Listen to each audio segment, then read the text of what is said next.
আসসালামু আলাইকুম দর্শক, আমন্ত্রণ জানাচ্ছি beyond border sports presents the analyst angle powered by rabbit hole BD. দর্শক, পুরো বাংলাদেশ জুড়ে কিন্তু বিশ্বকাপের উন্মাদনা শেষ হয়েছে ওয়ার্ল্ডের মতো করেই, এবং ক্রিকেটের উন্মাদনা শুরু হয়েছে। এবং গত সপ্তাহের যত ক্রিকেটীয় আলাপ আলোচনা এবং বাংলাদেশ যেখানে খেলছে, বাংলাদেশের ক্রিকেটাররা যেখানে খেলছে, সব আলোচনা নিয়ে আমাদের আজকের অনুষ্ঠান অ্যানালিস্ট অ্যাঙ্গেলে আমাদের সাথে উপস্থিত আছেন সার্টিফাইড পারফরমেন্স অ্যানালিস্ট আহমেদ রোজন প্রতীক ভাই। প্রতীক ভাই, কেমন আছেন? আলহামদুলিল্লাহ, ভালো। আমরা আসলে আজকে যেসব টপিক নিয়ে আলোচনা করছি একটু দর্শকদেরকে সামারাইজ করতে চাই। বাংলাদেশ এবং অস্ট্রেলিয়ার একটা আকাঙ্ক্ষিত সিরিজ হতে যাচ্ছে, কমপ্লিট একটা সিরিজ হতে যাচ্ছে প্রতীক ভাই। এছাড়া এখন পাকিস্তান এবং ওয়েস্ট ইন্ডিজের একটা টেস্ট সিরিজ চলছে। এছাড়া জিএসএল চলছে, যেখানে পারভেজ হোসেন ইমন খেলছেন। এরপরে আমরা যদি বলি এলপিএল চলছে, যেখানে বাংলাদেশিরা অনেকেই খেলছেন এবং এখানে ভালো পারফর্মও করছেন। সেটা নিয়েও আপনাদের সঙ্গে কথা বলবো। ইন্ডিয়া এবং জিম্বাবুয়ের একটা টি-20 সিরিজ শেষ হয়েছে, সেটা নিয়েও আপনাদের সঙ্গে আলোচনা করব। 100 চলছে। তো শুরুতে আমরা প্রতীক ভাইয়ের কাছে যেতে চাই। প্রতীক ভাই, বাংলাদেশ এবং অস্ট্রেলিয়ার যে আকাঙ্ক্ষিত একটা সিরিজ, কমপ্লিট সিরিজ শুরু হতে যাচ্ছে। প্রথমেই আমরা যেটা দেখেছি, বাংলাদেশ বিসিবি হচ্ছে অলরেডি তাদের স্কোয়াড অ্যানাউন্স করেছে। কিছু চমকও আমরা দেখেছি। সৌম্য সরকারকে 5 বছর পরে দলে দেখেছি। আমরা দেখেছি জাকির আলী অনেককে প্রায় অলমোস্ট 2 বছরের মতো দলে ইনক্লুশন করতে। আবার আমরা দেখেছি মুশফিক হাসানকে, যেখানে নাহিদ রানার মতো একটা পেসি একজন মানে বোলারকে আমরা ইনক্লুশন করতে দেখেছি। আবার অনেকে বাদ দিতে দেখেছি।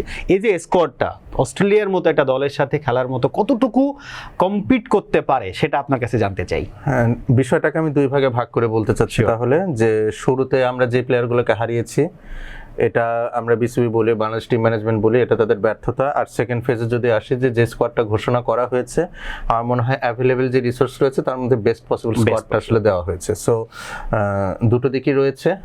তো এখন যদি আমরা স্কোয়াডটার দিকে তাকাই, সৌম্য সরকারের ইনক্লুশনটা কিন্তু আমি অনেকদিন ধরেই বলে আসছিলাম, তাকে হোয়াইট বলে পারসিস্ট করার কথা বলে আসছিলাম।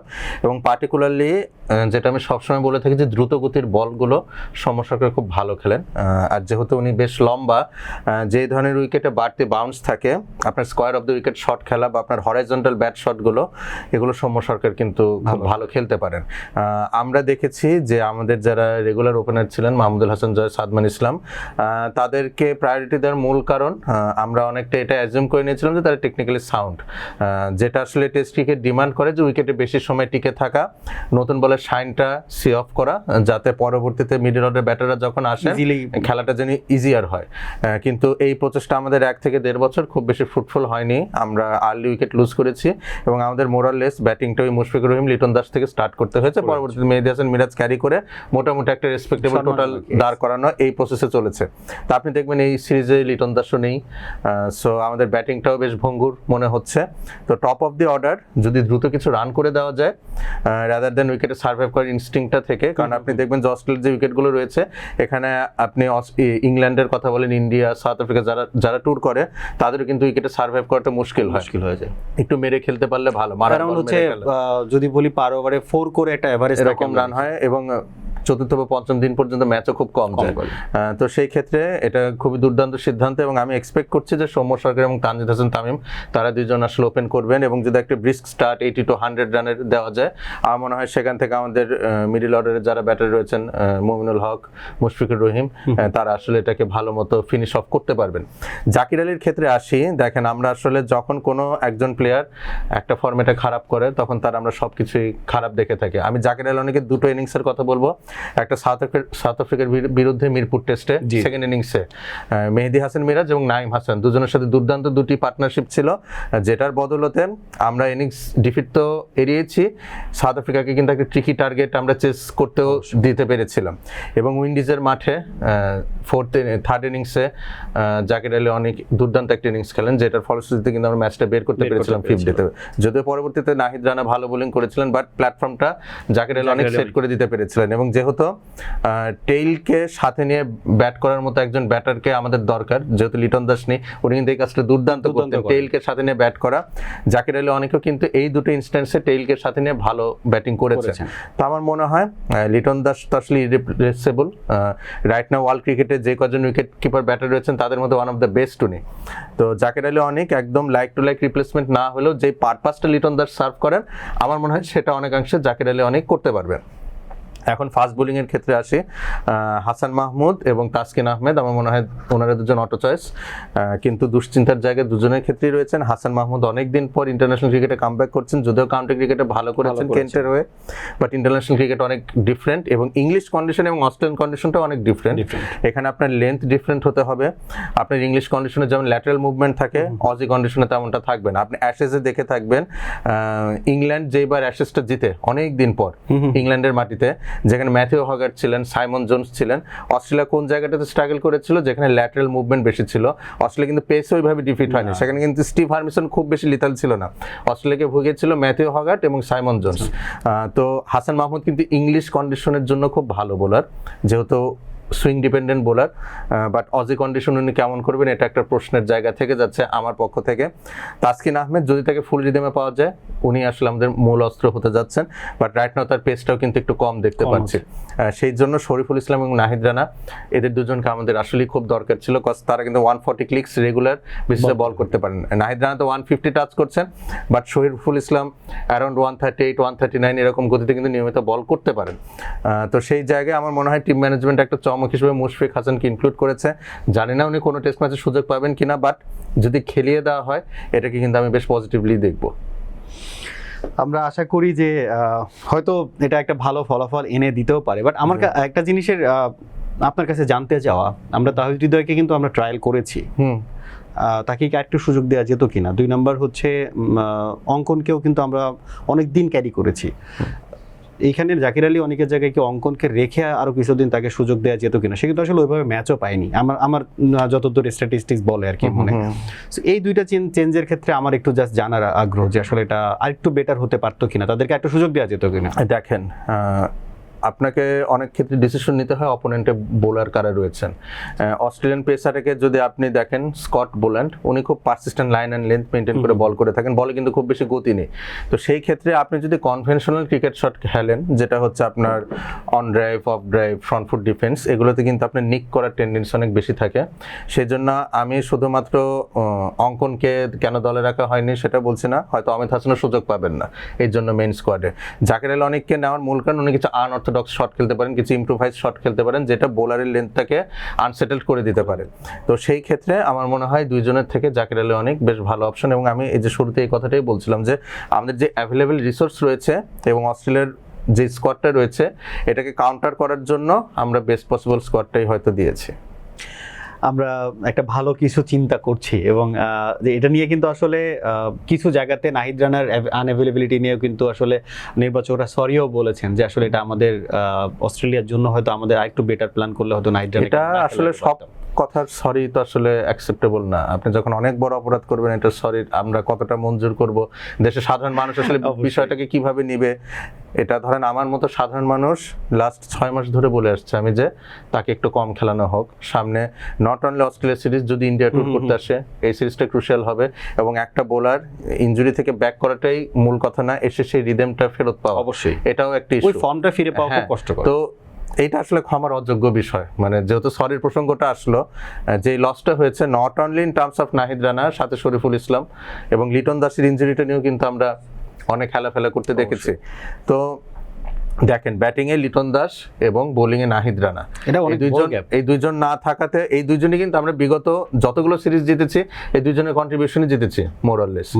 তো সেই জায়গা থেকে বাংলাদেশের জন্য খুবই টাফ এবং ইটস ভেরি আনলাইকলি দুটো টেস্টের কোনো টেস্ট আসলে 3 দিন পার হবে। অ্যাজ অ্যান অ্যানালিস্ট যেটা আমার মত, যদিও আমার যতই নিজের দেশ হোক বা যাই হোক, যদি দুজন ক্রিকেটার থাকতেন আমরা হয়তো অস্ট্রেলিয়ার সাথে চোখে চোখ রেখে কথা বলতে পারতাম, ম্যাচ জেতা পরের কথা, কিন্তু এখন আসলে বিষয়টা অনেক কঠিন দেখা যাচ্ছে। But yet as a cricket fan আমি চাইবো যে বাংলাদেশ ভালো করে। মাইকেল হোল্ডিং এর একটা ছোট ক্লিপস আমি দেখছিলাম, যেখানে উনি বলছেন যে আমারও খুব মানে অন্য দর্শকদের মতো আমার খুব ইচ্ছা ছিল অস্ট্রেলিয়ার কন্ডিশনে নাহিদ রানাকে বল করতে দেখা। এটা একটা মানে কেমন বিষয় যে ধরেন দুটো টিমের পেসারদের যদি আমরা হাইয়েস্ট পেসটা করে অ্যাজিউম করি, নাহিদ রানা আর্গুয়েবলি এটা টপ করতে অবশ্যই। আপনি ভেবে দেখেন, বাংলাদেশ অস্ট্রেলিয়া টেস্ট ম্যাচ খেলছে অস্ট্রেলিয়ার মাঠে, সেখানে আমাদের একজন বোলার হাইয়েস্ট স্পিডে বল করছে এবং প্যাট কামিন্স মিচ স্টার্কের চেয়ে জোরে বল করছে, বা আপনি ধরেন যে ট্রাভিস হেড বা লাবুশেন বা স্টিভ স্মিথ ব্যাট করছে, নাহিদ রানা বাউন্সার করছে, বলটা উড়ে গিয়ে কিপারের হাতে এটা যাচ্ছে, ভালো লাগার হ্যাঁ, একটা ব্যাপার। 3টা স্লিপ 2টো গালি, এরকম ফিল্ডিং পজিশন আছে, একটা অন্যরকম ব্যাপার হতো, সেটা আসলে আমরা Miss মিস করলাম। করছি। তারপরেও অ্যাভেলেবেল যেটার কথা আপনি বললেন যে বেস্ট পসিবল যে ইউনিটটা নিয়েছে সেটা হয়তো বাংলাদেশের একটা অ্যাটলিস্ট কম্পিটিটিভ একটা জায়গায় নিয়ে আসবে, আমরা এটাকেও আশা করতে পারি। প্রতীক ভাই, জিএসএল আমরা কিন্তু দেখেছি যে বাংলাদেশে এর আগে দল পাঠাতে এবং সেখানে কিন্তু বাংলাদেশের রংপুর রাইডার্স কিন্তু মোটামুটি 2-3 বার কিন্তু কম্পিট করেছে এবং একবার শিরোপাও নিয়েছে। এবার কিন্তু বাংলাদেশ থেকে জিএসএল এ কোনো টিম যায়নি, কিন্তু বাংলাদেশ থেকে রিপ্রেজেন্ট করছেন পারভেজ হোসেন ইমন এবং উনি এক ম্যাচে কিন্তু 29 রান করেছেন এবং মোটামুটি ভালো একটা ফর্মে আছেন। ওনার দল লাহোর কালান্দার্স এখন পয়েন্ট টেবিলে 2য় স্থানে, 3 ম্যাচে 2টা জয়। এখন পয়েন্ট টেবিলের টপের কথা যদি বলি, 3 ম্যাচে 3টা জয় নিয়ে গায়ানা অ্যামাজন ওয়ারিয়ার্স কিন্তু টপ করছেন আর কি। তো এই জায়গাটা নিয়ে যদি আমি আপনার কাছে জানতে চাই, কেমন খেলছেন পারভেজ হোসেন ইমন এবং জিএসএল কেমন দেখছেন? আসলে বাংলাদেশে কোনো টিম থাকলে টুর্নামেন্টটা হয়তো আমরা আরো অনেক বেশি ফলো করতাম।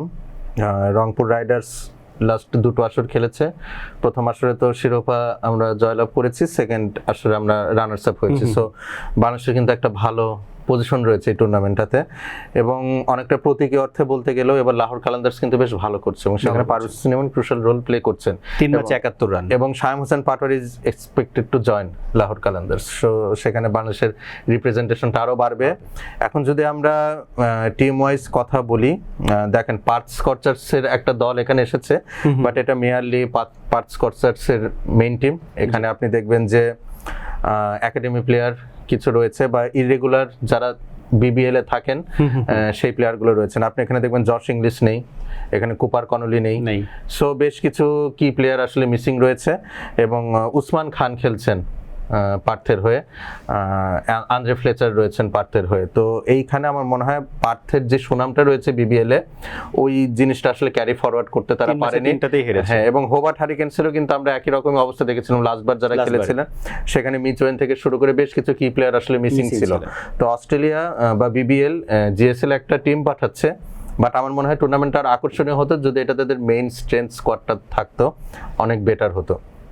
আপনি এখন বাকি 2টো টিম যেটা বলে থাকি, ডেজার্ট ভাইপার্স এবং সান ফ্রান্সিসকো ইউনিকর্নস। ডেজার্ট ভাইপার্সের ব্যাটিংটা কিন্তু দুর্দান্ত। আপনি আন্দ্রেস হাউস থেকে শুরু করে বেশ কিছু কোয়ালিটি ব্যাটার আসলে ডেজার্ট ভাইপার্সে দেখতে পারবেন। যেটা তাদের ভোগাচ্ছে সেটা হচ্ছে ডেথ বোলিং। এখানে তাদের ইউই বেস্ট কিছু লোকাল বোলার্স রয়েছে, ব্যাটিংয়ে বেশ কিছু বিদেশি তারকা থাকলেও ডেজার্ট ভাইপার্সের এই ডেথ বোলিং এর জন্য তারা কিন্তু গায়ানা অ্যামাজন ওয়ারিয়ার্সের সাথে অনেকটা জেতা একটা ম্যাচ, মানে একদম ক্লোজ ম্যাচ, এটা তারা আসলে বের করে আনতে পারেনি। তো আমার মনে হয় ডেজার্ট ভাইপার যদি ম্যাচটা জিততে পারতো টুর্নামেন্টটা অনেক জমজমাট হতো। ন্যাথান স্মিথ রয়েছেন কিউই অলরাউন্ডার ডেজার্ট ভাইপার্সে, বাট তাকে সঙ্গ দেওয়ার মতো কোয়ালিটি ফাস্ট বোলার এখানে অভাব রয়েছে।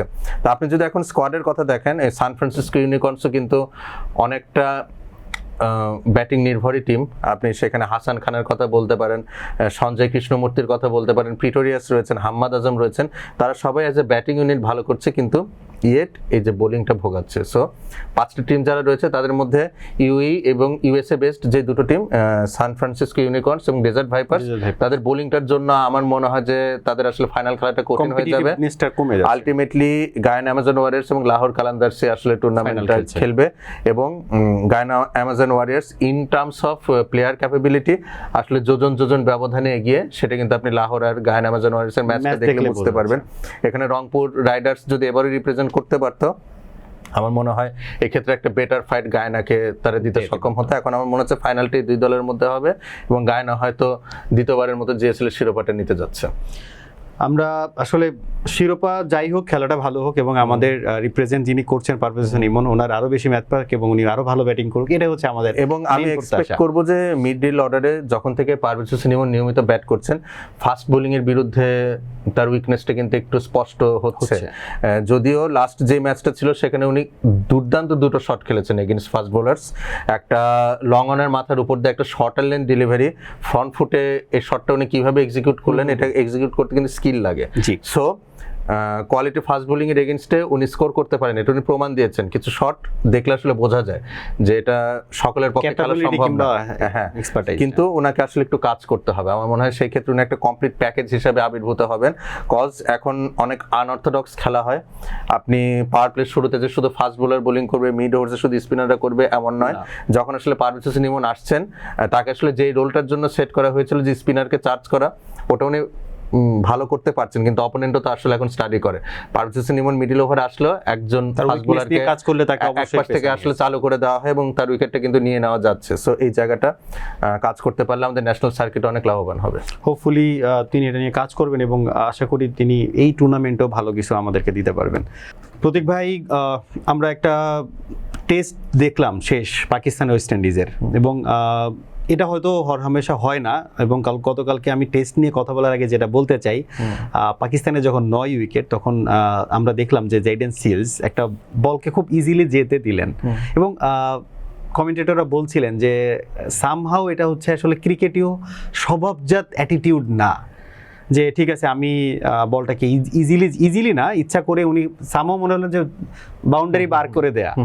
তো গতকালকে কিন্তু আমরা দেখেছি যে একদম একপেশে একটা ম্যাচ হতে দেখেছি, যেটাতে আসলে ওয়েস্ট ইন্ডিজ যে আমরা ছোটবেলা থেকে শুনতাম যে ওয়েস্ট ইন্ডিজের এত পাওয়ারফুল একটা যে কম্প্যাক্ট টিম, সেটা কিন্তু এখন রিসেন্ট টাইমে ওরা ওয়ানডে, টি20, এমনকি টেস্টেও কিন্তু তাদের ওই ধারাটা অন্তত কিছুটা হলেও ব্যাক করছে, এবং টিমটাও কিন্তু বেশ ফর্মিডেবল। সো আমার কাছে আপনার কাছে জানতে চাই, ফার্স্ট টেস্ট হলো পাকিস্তান এবং ওয়েস্ট ইন্ডিজের, কেমন দেখলেন, এবং এই টেস্টের কি ফ্যাক্টর এবং কাদেরকে আসলে আপনি এক্সপেক্ট করেছিলেন যারা আসলে ওই ভালো পারফর্মটা করতে পারেননি? পাকিস্তানের ক্ষেত্রে যেটা ঘাটতির জায়গা মনে হচ্ছে, তাদের ফাস্ট বোলারদের অ্যাভারেজ স্পিড এটা বেশ কম, অ্যারাউন্ড 132, 135 এটা হচ্ছে তাদের হাইয়েস্ট স্পিড। তো যখন আপনি উইন্ডিজ ট্যুর করবেন, আপনার পেসারদের বলের সর্বোচ্চ গতি এরকম থাকবে, আপনার জন্য টেস্ট ম্যাচ জয়লাভ করাটা মুশকিল। বাট ইয়েট মোহাম্মদ আব্বাস উনি আসলে খুব নিয়ন্ত্রিত লাইন অ্যান্ড লেন্থে বল করে থাকেন এবং মুভমেন্টটা খুব ভালো পান। সেকেন্ড ইনিংসে কিন্তু উনি দুর্দান্ত বোলিং করেছেন, 5টা উইকেট নিয়েছেন, যেটার জন্য আসলে পাকিস্তান ম্যাচে ছিল। কিন্তু পাকিস্তানের অফলেট এই যে টেস্ট ম্যাচে ব্যর্থতা, সেটা খুব বেশি স্পষ্ট হয়েছে বাংলাদেশের সাথে ব্যাক টু ব্যাক 4টা ম্যাচ হারার উদাহরণটাই বেশি দেখা যাচ্ছে। এখন আমরা যদি একটু ফিরে তাকাই যে বাংলাদেশের বিরুদ্ধে ম্যাচগুলো পাকিস্তান কোথায় হেরেছে, তাহলে আপনি দেখবেন যে রাওয়ালপিন্ডিতে সেকেন্ড টেস্টে, যেখানে বাংলাদেশ 6টা উইকেট আগে পড়ে গিয়েছিল, ওখান থেকে প্রেসার রিলিজ করে ফেলেছে পাকিস্তান, তখন ক্যাপ্টেন ছিলেন শান মাসুদ। আবার যদি সিলেট টেস্টটা থাকে, সেকেন্ড টেস্ট, সেখানেও লিটন দাস একটা দুর্দান্ত ইনিংস খেলেছেন, তখনও বাংলাদেশ 6টা উইকেট পড়ে গিয়েছিল, সেখান থেকে ক্লোজ আউট করতে পারেননি। আপনি যদি এই টেস্টটা দেখেন, জিম্বাবুয়ে ওয়েস্ট ইন্ডিজের কিন্তু 7টা উইকেট পড়ে গিয়েছিল যখন শামার জোসেফ ব্যাট করতে নামেন, 65 এটা রানের স্কোর, এবং শামার জোসেফ যেইভাবে আসলে ব্যাট চালালেন, আমার মনে হচ্ছিল যে পাকিস্তান আসলে ওয়েট করছিল যে টেইল এন্ডাররা আসলে তাদের উইকেটটা গিফট করে আসবে, কিন্তু উইন্ডিজ কিন্তু আসলে ওই জায়গা থেকে বেশ কিছু রান বের করে নিয়েছে, এবং উইন্ডিজের মাঠে ফোর্থ ইনিংসে অ্যাবাভ 150 যে কোনো টোটাল চেস করাটা অনেক ট্রিকি। তো আমার মনে হয় পাকিস্তান এই জায়গায় একটা ট্রিক মিস করেছে। আরেকটা হচ্ছে ফার্স্ট ইনিংসে দ্বিতীয় দিন শেষে পাকিস্তান খুব ভালো একটা পজিশনে ছিল, সেখান থেকে তারা লিড কনসিড করেছে। আমি সবসময় বলে থাকি টেস্ট ক্রিকেটে 20-30 রানের লিড যেটাই হোক সেটা খুব ক্রুশাল, কারণ এটা হয়ে যায় ডাবল ব্যবধানে কাজ করে। ধরেন আপনার 20 রান যদি ডেফিসিট থাকে, আপনি সেকেন্ড ইনিংস 180 রান করলে টার্গেট হয় মাত্র 160, কিন্তু যদি লিড 20 রান থাকে তখন টার্গেট হয় 200। সো ডিফারেন্সটা কিন্তু 40 রানের হচ্ছে, সেখানে উইন্ডিজ 30 রানের মতো লিড পায়, এবং এই লিডটাই কিন্তু আসলে আলটিমেটলি দেখবেন যে পাকিস্তানের মনোবলটা ভাঙতে সহায়তা করেছে। যেই টার্গেট হয়েছে 210, ওটা কিন্তু 150 হতো এক্স্যাক্টলি। তো সেই জায়গায় আমার মনে হয় পাকিস্তানে এই দুইটা জায়গায় তাদের ব্লান্ডার ছিল। এখন যদি আমরা ইন টার্মস অফ ব্যাটিং আসি, শান মাসুদ দুর্দান্ত খেলেছেন ফার্স্ট ইনিংসে, এবং টেস্ট ক্রিকেটে তাকে ক্যাপ্টেন করার মূল কারণ কিন্তু এটাই ছিল। দেখেন, ক্যাপ্টেন আসলে সেই প্লেয়ারকে আমরা করতে চাই যার স্কোয়াডের জায়গাটা 100% কনফার্ম, এবং শান মাসুদ যেটা আমি সৌম্য সরকারের ক্ষেত্রে বলছিলাম যে রিলেটিভলি টলার, এই যে বাড়তি বাউন্স যে উইকেটগুলোতে থাকে, এই ক্ষেত্রে শটগুলো নেগোসিয়েট করতে অনেক ইজিয়ার হয়। ফোর্থ ইনিংসে শান মাসুদ কিন্তু ইনজুরি ক্যারি করছিলেন, যে জন্য প্রপারলি ব্যাট করতে পারেননি, 6 নম্বরে 7 নম্বরে উনি যদি প্রপারলি ফিট থাকতেন আমার মনে হয় পাকিস্তান ম্যাচটা ক্লোজ করতে পারতো। Babar Azam tried, but apart from Shan Masood and Babar Azam কোনো প্লেয়ার আসলে স্টেপ আপ করতে পারেনি। তো আপনি যখন লাস্ট উইকেটে আব্বাসকে যেটা দেখেছি সেটা অন্যরা করতে পারেনি। সো দেশের বাইরে যদি আপনি টেস্ট ম্যাচ জিততে চান, অ্যাজ এ ব্যাটিং ইউনিট আসলে 2-3 জন ব্যাটসম্যানের পাশাপাশি কিছু ছোট ছোট রোল আসলে কাউকে প্লে করতে হবে, সেটা আমরা দেখতে পাইনি। আজান ওয়াইস বাংলাদেশের বিরুদ্ধে খুব ভালো করেছেন, এখানে নামের প্রতি সুবিচার করতে পারেননি, এবং ফাজালের পরিবর্তে ইমামুল হককে ইনক্লুড করা হয়েছিল, উনি আসলে নামের প্রতি সুবিচার রাখতে পারেননি। সো রিজওয়ানও অনেকদিন ধরে রানের বাইরে রয়েছেন। সো এই ঘুরে ফিরে দেখেন বাংলাদেশ সিরিজে বাবার আজম শান মাসুদি খেলেছেন, এবং শান মাসুদের দুর্দান্ত একটা ক্যাচ মাহমুদুল হাসান জয় যেটা নিয়েছিলেন, ওটাই টার্নিং পয়েন্ট ছিল।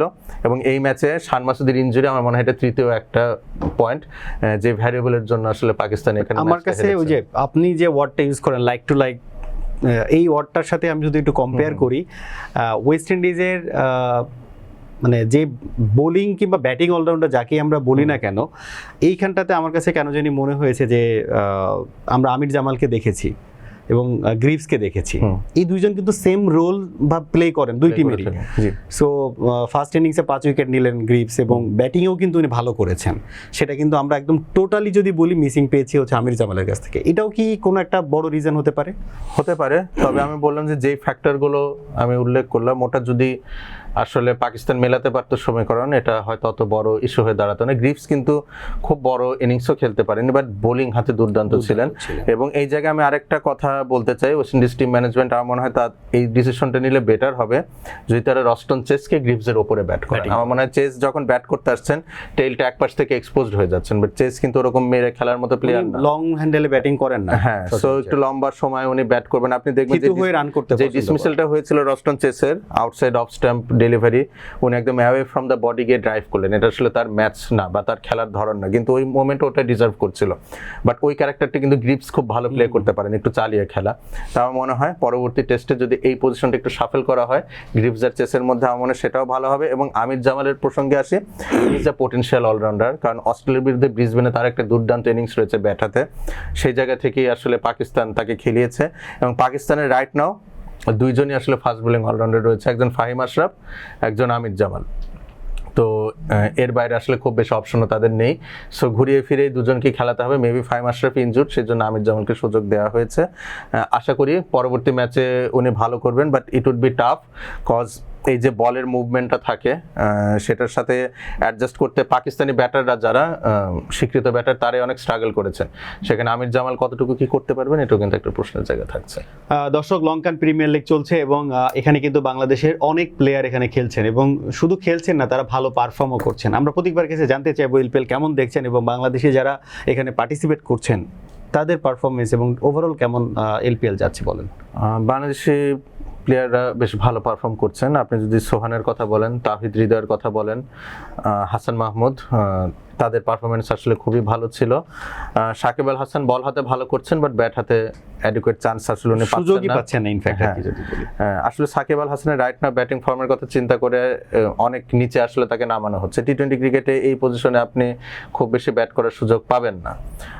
অ্যাপার্ট ফ্রম দ্যাট এলপিএল এর আরেকটা জিনিস যেটা আমার ভালো লেগেছে যে কোয়ালিটি ফরেন প্লেয়ার্স, বিপিএল এ যেটার আমরা অভাব দেখি।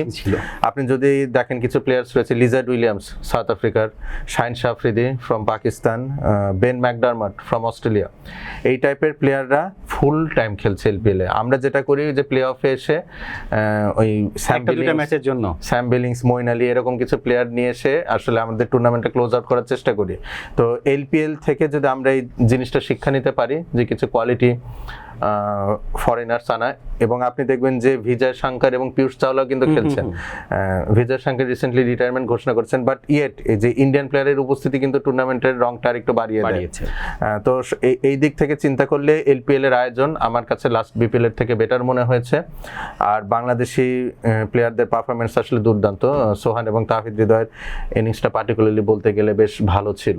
আমি আরেকটা জিনিস অ্যাড করতে চাই, এলপিএল এ আমার কাছে অন্যতম যেটা ভালো লেগেছে সেটা হচ্ছে যে দর্শক ভর্তি গ্যালারি, যেটা বাংলাদেশের বিপিএল এ প্রচন্ডভাবে আমরা মিস করি। ফাঁকা মাঠে খেলা হয় এবং আমি মোরালেস এলপিএল দেখছি বাংলাদেশি প্লেয়ারদের জন্য, এবং আমি মোটামুটি ম্যাক্সিমাম টাইমে দেখি কিন্তু গ্যালারিতে প্রচুর দর্শক। এবং আজকে যেটা বলা হচ্ছে আজকে full house ticket already sold হয়ে গেছে গতকালকের খেলায় আমি শুনছিলাম। সো দর্শকদেরকে একটু জানিয়ে দিতে চাই বাংলাদেশে যারা খেলছেন তাদের একটু সামারাইজ।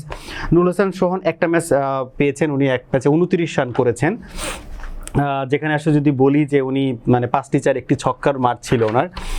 মেহেদী হাসান মিরাজ আসলে খুব বেশি ভালো ব্যাটিং করেনি, বাট বোলিং এবং ব্যাটিং মিলে মোটামুটি অলরাউন্ড পারফরমেন্সের দিকে ওনার কথা যদি বলি। কলম্বো ক্যাপসে খেলছেন হাসান মাহমুদ, উনি 3টি ম্যাচই খেলেছেন, এরপরে উনি বাংলাদেশের টেস্ট সিরিজের জন্য চলে এসেছেন। উনি টোটাল 3 ম্যাচে 5টা উইকেট নিয়েছেন এবং মোরালেস ভালো বোলিংও করেছেন উনি। এবং এই যে ডেথ ওভারে ইয়র্কার করা, হাসারাঙ্গের ডিসমিসালটা যদি দেখেন দুর্দান্ত ডেলিভারি ছিল। সো এই জন্য কিন্তু আমি বারবার বলছিলাম যে হোয়াইট বল ক্রিকেটে, বিশেষ করে 50 ওভার ক্রিকেটে হাসান মাহমুদকে ইনক্লুড করা যায় কিনা। এছাড়া তাহিদ হৃদয়ের গতকালকের যে আমরা লাস্ট ম্যাচটা দেখলাম সেখানেও কিন্তু আসলে দুর্দান্ত ছিল। মানে শাহনাজ দাহানিরে একেবারে মনে হয় 26-27 রান নিয়েছেন, যেটা আসলে দাহানিও কল্পনার বাইরে ছিল। এই ইনিংসটা নিয়ে আমি একটু বলতে চাই। দেখেন এলপিএল এর হৃদয় যখন প্রথমবার খেলেন তখন কিন্তু ব্যাট-হাতে দুর্দান্ত করেছিলেন, পরবর্তীতে তাকে ইন্টারন্যাশনাল ক্রিকেটে আমরা স্ট্রাগল করতে দেখেছি, এবারও ভালো করছেন। এখন দেখেন LPL is not one of the মানে most popular leagues around the world, এবং এখানে যদি আপনি বোলিংয়ের কোয়ালিটি দেখেন সেখানে কিছু বিদেশি কোয়ালিটি থাকলেও বোলিং অ্যাটাকটা কিন্তু আমার কাছে বিলো পারই মনে হয়। তো batters like Nurul Hasan Sohan, Towhid Hridoy, they will have relatively good time over here. এটা অনুমেয়, কজ তারা যেই ধরনের ক্রিকেটটা খেলতে পছন্দ করে বোলাররা সেই ধরনের ডেলিভারিগুলো অফার করে। বাংলাদেশের ঘরোয়া লিগের মতোই কিন্তু একটু বেটার। আপনি দেখবেন যে নুরুল হাসান সোহান যে ইনিংসটা খেলেছেন সেখানে গুলবাদিন নাইব 2 ওভার বোলিং করেছেন, আপনি ইন্টারন্যাশনাল ক্রিকেটে এরকম বোলার পাবেন না। দাহানি এখন পাকিস্তান ক্রিকেটে অফ, যেখানে আসলে তাহিদ হৃদয় খুব ভালো খেলেছেন, যদিও ভালো খেললে ভালো বলতে হয়, বাট এই ইনিংসটাতে যদি আসি, আপনি তাহিদ হৃদয়ের প্রথম ছক্কাটা যদি দেখেন, এই বলটা মারারই ছিল, একদম বডি বরাবর করা বল, এবং ইট ওয়াজ নট আ বাউন্সার বা neither a bouncer or not a good lane delivery, একদম ধরেন এটা মারার জন্য রেডি ছিল, জাস্ট উনি শটটা খেলেছেন। এবং আপনি যদি ফিল্ড পজিশনটা দেখেন, শর্ট ফাইন লেগ ছিল, সেখানে বাউন্ডারিতে লেগ সাইডে কোনো ফিল্ডার ছিল না, ইয়েট বলটা দিয়েছেন অন দ্যাট এরিয়া, তাহলে এখানে আপনি মার খাবেন। পরে ডেলিভারিটা ছিল আপনি ইয়র্কার করতে যে হাফ ভলিতে বল করেছেন, লং এর উপর দিয়ে ডিসপ্যাচড হয়েছেন, বাট থার্ড যে বলটা ছিল ওয়াইড ইয়র্কার, এইটা তাহিদ হৃদয় যেইভাবে ডিসপ্যাচ করলেন 6টা যেটা হলো, এবং এটার জন্য আসলে hats off to him.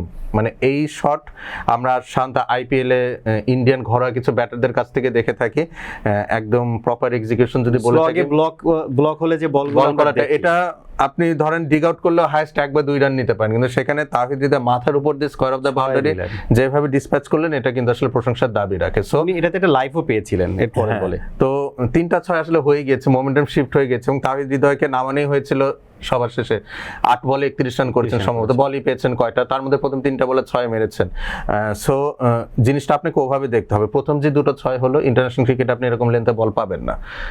So যখন আপনি একটা গ্রুভে চলে আসবেন, মোমেন্টাম পাবেন, তখন আপনি কিন্তু যে কোনো জায়গার বল ডিসপ্যাচ করতে পারবেন, যেটা তাহিদ হৃদয় করতে পেরেছেন। ইন্টারন্যাশনাল ক্রিকেট আসলে প্রথম 2টো বল সিঙ্গেল হওয়ার পর ওই লেন্থের বলটা যেটা উনি 6 মেরেছেন, এটা কঠিন হতো। সো আমাদের আসলে দুটো দিকই দেখতে হবে, ভালোকে ভালো বলবো, বাট কেন খুব বেশি ভালো পারফরমেন্স হচ্ছে সেটা আসলে একটু মাথায় রাখতে হবে। এটা নিয়েও আমরা হয়তো আবার কথা বলবো এই টুর্নামেন্ট শেষে। তাহিদ হৃদয়ের পরে যদি আমরা বলি সাকিব আল হাসানের কথা আমরা বলছি, আমি ট্রুলি যদি বলি এখনো পর্যন্ত সাকিবের বোলিংটা দেখতে ভালো লাগে। ওই ভোরবেলা বলেন, রাত্রেবেলা বলেন, যখনই খেলা হয় না কেন সাকিবের বোলিং দেখার জন্য ওই টাইমটা আমরা বের করি এখনো পর্যন্ত, যারা দর্শক ফ্যান আছেন। সাকিব আল হাসান আমরা দেখেছি যে 4 ম্যাচ খেলেছেন, উনি রান খুব একটা করেননি, 17 রান করেছেন এবং 4টা উইকেট পেয়েছেন উনি। এবং আমরা যদি এলপিএল এর কথা বলি, পয়েন্ট টেবিলের জায়গাটা একটু আপনার দর্শকদের সাথে শেয়ার করি, সেটা হচ্ছে গল এখনো পর্যন্ত 6 ম্যাচে 4টা ম্যাচে জিতে পয়েন্ট টেবিলের শীর্ষে, জাফনা সেকেন্ড পজিশনে, কলম্বো থার্ড পজিশনে, ডাম্বুলা আছেন 4th এবং ক্যান্ডি আছে একদম লাস্ট পজিশনে, এবং টপ 4 টিমই আসলে কোয়ালিফাই করছেন। তো অনেক বেশি কম্পিটিটিভের কিছু নেই আমার কাছে যেটা মনে হচ্ছে। সো আপনার কাছে একবার সংক্ষেপে যদি বলি যে আসলে বাংলাদেশিদের পারফরমেন্স নিয়ে আমরা কথা বললাম, এই লিগটাতে পারফর্ম করে বাংলাদেশিদের জন্য কতটুকু বেটার আপনি মনে করেন? অবশ্যই অ্যাটলিস্ট একটা ইন্টারন্যাশনাল অ্যাটমসফিয়ারে খেলা হচ্ছে, আপনি যখন রান করবেন তখন আপনি হাই অন কনফিডেন্স থাকবেন, অনেক কোয়ালিটি ব্যাটার্স রয়েছেন এখানে, তাদের সাথে আপনি পয়েন্ট অফ ভিউ শেয়ার করবেন, বড় ম্যাচ কিভাবে অ্যাপ্রোচ করতে হয়। এবং আমরা দেখেছি যে কিছু নকআউট টুর্নামেন্টের নকআউট ফেজে গিয়ে আমরা আসলে হোঁচট খেয়েছি, ছোটখাটো টোটাল চেস ডাউন করতে পারি এর একটা বড়, হ্যাঁ, তো সেই জায়গায় প্রেসারটা কিভাবে অ্যাবজর্ব করতে হয়, কিভাবে অ্যাপ্রোচ করতে হয়, এই জিনিসগুলো আমরা আসলে ভালো মতো হয়তো শিখতে পারবো। আপনি দেখেন যে লাস্ট এশিয়া কাপে পাকিস্তানের বিরুদ্ধে অ্যারাউন্ড 130 একটা টোটাল ছিল, ওটা আমরা নিতে পারিনি। নুরুল হাসান সোহান, তাহিদ হৃদয় দুজনই ম্যাচ ফিনিশ করতে পারেননি। সো এই জিনিসগুলো যদি শিখতে পারে আমার মনে হয় আমাদের হ্যাঁ ন্যাশনাল ক্রিকেটের জন্য ভালো হবে। প্রতীক ভাই, আমরা লাস্ট একটা এপিসোডে কথা বলছিলাম যে এশিয়ার দলগুলা একটু সামহাও বাইরে খেলতে গেলে কিন্তু স্ট্রাগল করে, এবং ইন্ডিয়াকেও কিন্তু লাস্ট 2টা সিরিজে আমরা দেখেছি স্ট্রাগল করতে, কিন্তু জিম্বাবুয়েতে যে আসলে ইন্ডিয়া তাদের আবার সেই রূপেই ফিরে এসেছে মনে হলো আর কি। এখানে কি আসলে ইন্ডিয়ার পারফরমেন্স নাকি জিম্বাবুয়ের বিলো পারফরমেন্সের কারণে এটা হয়েছে আপনার কাছে জানতে চাই। 3-0-তে ইন্ডিয়া তাদের টি-20 সিরিজটা জয় করে নিয়েছে। ইন্ডিয়া তো সবসময় কোয়ালিটি একটা সাইড, এবং এই ক্ষেত্রে যেটা ইন্ডিয়ার ক্ষেত্রে ভালো হয়েছে মায়াঙ্ক যাদবের ইনক্লুশনটা। আপনি দেখবেন যে এই সিরিজে Mayank Yadav highest wicket taker, এবং উনি কিন্তু অনেকটা নাহিদ রানার মতোই দ্রুত গতিতে বল করে থাকেন, খুব ইনজুরি প্রোন, অনেকদিন পর আসলে দলে কামব্যাক করেছেন এবং he has made the difference. আয়ারল্যান্ডের বিরুদ্ধে ইন্ডিয়ার বোলিং লাইনআপটা একটু সে কি মনে হচ্ছিল, আর্শদীপ সিং ওইভাবে পারফর্ম করতে পারেননি, একটা বেশ বড় টোটাল পোস্ট করতে পেরেছিল আয়ারল্যান্ড দুটো ম্যাচে কম্পারেটিভলি। এই জায়গায় জিম্বাবুয়ে স্ট্রাগল করেছে, বিশেষ করে ফার্স্ট টি-20তে শুরুতেই তারা বেশ কিছু উইকেট হারিয়ে যায়, এবং এই সিরিজগুলোতে মোমেন্টামটা সেট হওয়া খুব ইম্পর্টেন্ট। যখন ইন্ডিয়ার মতো দল মোমেন্টাম ধরে ফেলবে সিরিজের শুরুতে, কৃষ্ণাকেও কিন্তু আমরা দেখেছি ওইভাবে পারফর্ম করতে পারেনি। হ্যাঁ, মাইক যাদব আসলে খুব ডিফারেন্ট বোলার তাদের সবার থেকে, অনেক 145-150 কেপিএইচে নিয়মিত বল করতে পারেন। তো শুরুতে যখন টোনটা সেট হয়ে যাবে এবং ইন্ডিয়ার এই স্কোয়াডটা বেশ ফর্মিডেবল, ব্যাটার্সদের অভাব নেই কোয়ালিটি, সো তখন আপনার জন্য ইন্ডিয়াকে থামানো খুব মুশকিল। জিম্বাবুয়ের সবচেয়ে বড় অস্ত্র যেটা ছিল both with the bat and ball, Sikandar Raza could have performed, কিন্তু লাস্ট কয়টা সিরিজ ধরে তাকে পারফর্ম করতে দেখছি না। এই জন্য মনে হচ্ছে যে জিম্বাবুয়ে আরো বেশি স্ট্রাগল করেছে। ব্র্যাড ইভান্স তার জায়গা থেকে চেষ্টা করেছেন বোথ উইথ ব্যাট অ্যান্ড বল, কিন্তু আসলে ওইভাবে ডেলিভার করতে পারেননি। একজনের উপর আসলে অনেক বেশি প্রেসার হয়ে যাওয়া আর কি। এবং আমরা বাংলাদেশ সিরিজে যেটা আমরা দেখেছি যে মুজারেবানি কিংবা ইনকারাভা কিংবা নেয়ামেচি, যারা আসলে মানে পেস অ্যাটাকটা দিয়েছে, যেটা বাংলাদেশ কিন্তু আসলে স্ট্রাগল করেছে, ওটা কিন্তু ইন্ডিয়ারকে আমরা দেখিনি ওরকম। এই জায়গাতে আসলে কি মাইন্ডসেট নাকি ম্যাচ প্র্যাকটিস নাকি কোয়ালিটি, কোনটাকে আপনি মানে আলাদা করে দেখবেন? ব্লেজিং মুজারেবানি কিন্তু ভালোই করেছেন এই সিরিজে, third highest wicket taker, most probably Prince Yadav এবং মায়াঙ্ক যাদবের পরে উনি রয়েছেন। সো বাড়তি হাইটের যে ইস্যুটা, আমার মনে হয় ব্লেজিং মুজারেবানি এখানেও আসলে ব্যাটারদেরকে ঝামেলায় ফেলতে পেরেছেন। এনগারাভাও ভালো বল করেছেন, আপনি দেখবেন বেশ কিছু বলে বিট করেছেন ইন্ডিয়ান ব্যাটারদের। পার্থক্যটা যেখানে হয়েছে সেটা হচ্ছে বোলিংয়ে। আসলে বোলিংয়ে জিম্বাবুয়ে খুব বেশি সুবিধাই করে উঠতে পারেনি। আপনি যদি দেখেন আমাদের ডেথ বোলিং যেটা ছিল, আমরা পোস্ট ম্যাচ অ্যানালাইসিসে বলেছিলাম উইকেটের ডাইমেনশন অনুযায়ী আমরা বল করতে না পারা, ডেথ ওভার্সে ফুলার লেন্থে বল করা, লেন্থ বল না করে, এই জায়গাগুলোতে আমার মনে হয় ইন্ডিয়ান বোলাররা এই সিরিজে ভালো ছিল, এবং যেই জন্য আসলে জিম্বাবুয়ে বের হয়ে যেতে পারেনি এখান থেকে। আমরা আশা করি দুই দলের বাকি যে ম্যাচগুলো আছে সেগুলো কম্পিটিটিভ হোক, এক পেশে ম্যাচ না হোক, এবং ক্রিকেট আরও দেখার মতো হোক। আমি একবারই শেষের দিকে আপনার কাছে জানতে চাই, 100 শুরু হয়েছে, মেল ফিমেল মানে উইমেনটাও আমরা দেখছি 100-এর, এবং এর আগেও কিন্তু আমরা এটা দেখেছি। এবং যদি বলি যে গ্লোবালি যে লিগগুলো হয়, ফ্রান্সাইজি লিগগুলো, তার মধ্যে অন্যতম আকর্ষণীয় একটা ম্যাচ এবং টুর্নামেন্ট যদি বলি, এটাতে কিন্তু আসলে অনেক ভালো ভালো প্লেয়ার পার্টিসিপেট করেন। সো এই যে রিসেন্ট ফেজ যেটা শুরু হয়েছে 2026-এর, এই ফেজটা নিয়ে আপনার কাছে জানতে চাই সংক্ষেপে। টুর্নামেন্টে একটু অন্যরকম মাত্রা এসেছে, এটা যোগ হয়েছে না বিয়োগ হয়েছে সেটা বলা মুশকিল, বাট বেশ কিছু ইন্ডিয়ান ফ্র্যাঞ্চাইজি এখানে এসেছে। আপনি যদি সাউদার্ন ব্রেভ বলেন, জি, বা লন্ডন স্পিরিট বলেন, এই জায়গায় ওভাল ইনভিনসিবলসের পরিবর্তে এমআই লন্ডন এসেছে। Southern brave maybe Delhi Capitals franchise নিয়ে নিয়েছে। তারপরে সানরাইজার্স ফ্র্যাঞ্চাইজিও এখানে রয়েছে, লিডস নামে তাদের টিম রয়েছে। সো একটা আইপিএল ভাব এটার মধ্যে ঢুকে পড়েছে। এখন জানি না যে এটা আসলে টুর্নামেন্টের আকর্ষণ কতটা ধরে রাখবে বা বাড়াবে বা কমাবে কিনা, এটা টুর্নামেন্ট আসলে সামনে গেলে বোঝা যাবে। বাট যেটা উল্লেখযোগ্য, অনেক কোয়ালিটি ক্রিকেটার সেখানে রয়েছে, এবং আমি সবসময় বলে থাকি যে আইপিএল এর পরেই যদি কোনো ফ্র্যাঞ্চাইজি টুর্নামেন্ট থাকে যেখানে আমরা একসাথে অনেকগুলো কোয়ালিটি ক্রিকেটার্সের মেলা দেখতে পারি, সেটা আসলে 100। এবং একই সাথে মেল এবং ফিমেল দুটো ভার্সনে খেলা হচ্ছে। দিনের শুরুতে ফিমেলদের যেই টিমগুলোর খেলা হচ্ছে, রাতের বেলা আবার মেলরা সেম ব্যাচ একই মাঠে। সো এটা বেশ আকর্ষণীয় এবং অনেকটা অর্গানাইজড একটা টুর্নামেন্ট। শুধু কিন্তু ইন টার্মস অফ প্লেয়ার না, এটা কিভাবে অ্যারেঞ্জ হচ্ছে, কতটা অর্গানাইজড বিষয়টা, সেটাও কিন্তু অনেকটা ম্যাটার করে। ধন্যবাদ প্রতীক ভাই, আমরা আপনার কাছ থেকে, এবং আমরা আসলে দর্শকদেরকে জানাচ্ছিলাম লাস্ট উইকে ঘটে যাওয়া টোটাল বিশ্বে যেখানে যত ধরনের ক্রিকেট হচ্ছে, ক্রিকেটীয় লড়াই হচ্ছে, সব মিলে আলোচনা ছিল আজকে এই অনুষ্ঠানে। দর্শক, পরবর্তী এপিসোড দেখার আমন্ত্রণ জানিয়ে শেষ করছি। ভালো থাকবেন, বাংলাদেশ ক্রিকেটের সাথে থাকবেন। আসসালামু আলাইকুম।